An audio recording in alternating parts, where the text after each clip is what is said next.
Cienījamā Saeimas priekšsēdētājas kundze, augsti godājamie Saeimas deputāti, cienījamā izglītības ministra Dace Melbārdes kundze. Kopš stājos ārlietu ministra amatā Evikas Siliņas valdībā, manu un ārlietu dienestu vizīšu un tikšanos fokusā ir bijusi gan Latvijas drošība un ekonomiskā izaugsme, atbalsts Ukrainai, bet galvenais Latvijas cilvēki. Šeit Latvijā, pasaulē, viņu drošību un labklājību. Un šodien debatēs par latviešu valodu es vēlos citēt Juriju Alunānu.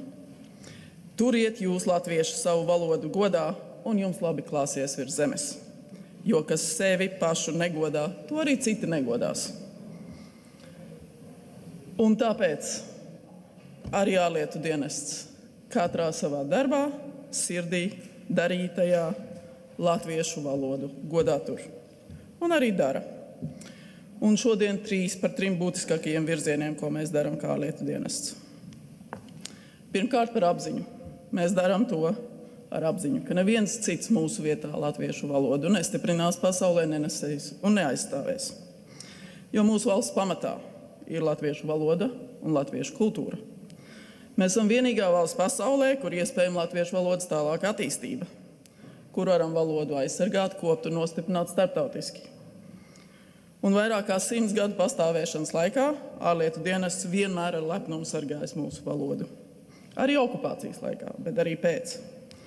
Okupācijas laikā diplomāti trimdā turpināja strādāt latviski, saglabājot nākamajām Latvijas paudzēm valsts turpināmību, vārdu, karogu un latviešu valodu. Protams, 50 gadus, vairāk kā 50 gadus ilgā padomju okupācija un rusifikācija atstāja negatīvu ietekmi gan uz etnisko sastāvu, gan latviešu valodas situāciju Latvijā. Bet tā nekad neslāpēja mūsu gribu un apziņu par valodu, kultūru un valsti. Pēc neatkarības atgūšanas ārlietu dienests nodrošināja daudzu miljonu finansējumu iegūšanu latviešu valodas valsts apmācības programmai, tā guva arī starptautisku atzinību, tā nodrošināja starptautisku ekspertu piesaisti valodas un izglītības programmām, tā nodrošināja bezmaksas latviešu valodas apmācības kursus, bet ļoti svarīgi tā ieguva lielā mērā starptautisku akceptu mūsu izvēlētajam latviešu valodas stiprināšanas kursam skolu reformai, pārējai uz valsts valodu visur Latvijā, un arī tādu praktisku, ļoti praktisku atbalstu no daudzu valstu puses. Par to paldies mūsu draugiem un partneriem pasaulē.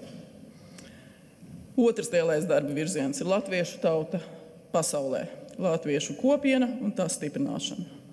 Ārpus Latvijas pastāvīgi dzīvo vairāk kā 420 000 Latvijas tautiešu pilsoņu. Un atbalsts viņiem un latviešu valodas apmācībai ir viena no mūsu prioritātēm. To darām ar projektiem, to darām ar citām ministrijām, un to turpināsim atbalstīt, jo tā ir atslēga, lai uzturētu diasporas saiti ar Latviju. Lai atgriežoties Latvijā, būtu vieglāk iekļauties sabiedrībā, darba tirgu un izglītībā. Tāpēc mēs sakam lielu paldies Izglītības un zinātnes ministrijai par milzīgo darbu, sadarbību, uzturot latviešu valodu pasaulē. Un, piemēram, latviešu valodu māca ne tikai diasporas skolās un kopienās, bet arī kā studiju priekšmetu universitātēs. Viļņā, Kaunijā, Tartu, Varšavā, Poznaņā, Greifsvaldē, Prāgā, Brno, Stokholmā, Parīzē, Sietlā, Seulā un citur pasaulē. Un tiekoties gan ar latviešu kopienām, gan ārvalstu pasniedzējiem studentiem, kas apgūst latviešu valodu, piemēram, Korejā un Japānā, tas tiešām silda sirdi. Ar kādu lepnumu un aizrautību viņi mācās mūsu valodu. Un viņi var iemācīties. Mums nav pamata domāt, ka Latvijā cilvēki nespēja iemācīties latviešu valodu. Mēs esam droši par to, ka tas ir iespējams.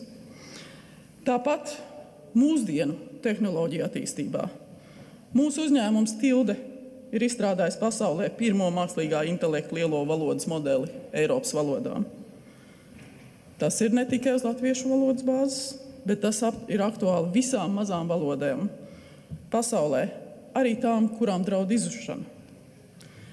Un ārlietu ministrija ir ļoti lepna atbalstīt Tildi pielāgojot drošo mākslīgo intelektu un tulkošanas platformu Ukrainai. Vai apvienot laiku? Apvienot laiku. Lūdzu, apvienot. Tas palīdz Ukrainai tulkot likumdošanas aktus Eiropas Savienības jautājumos, bet arī nostiprināt mūsu saites. Un mēs paši atceramies, cik sarežģīts šis process bija. Tāpat mazo valodu ilgtspēja un digitalizācija ir viena no mūsu prioritātēm arī ANO drošības padomē. Un šeit, pārējot uz latviešu valodas stiprināšanu starptautiski, atcerēsimies, latviešu valoda ir viena no Eiropas Savienības oficiālajām 24 valodām. Tāpat pēdējo 3 gadu laikā mēs esam ļoti praktiski nostiprinājuši mūsu politikas attiecībā uz latviešu valodu vietu starptautiski. Esam uzvarējuši 5 Eiropas cilvēktiesību tiesas prāvās. Tās skar latviešu valodas kā konstitucionālas vērtības aizsardzību, valstiskumu nepārtrauktību, drošību un citus jautājumus. Tāpat UNESCO ietvaros esam gan atspēkojuši Krievijas dezinformāciju, nostiprinājuši latviešu valodu un tradīcijas un atbalstījuši Ukrainu. Eiropas padomē ministru komiteja apstiprināja, ka latviešu valoda ir viens no būtiskākajiem sabiedrības integrācijas pamatiem.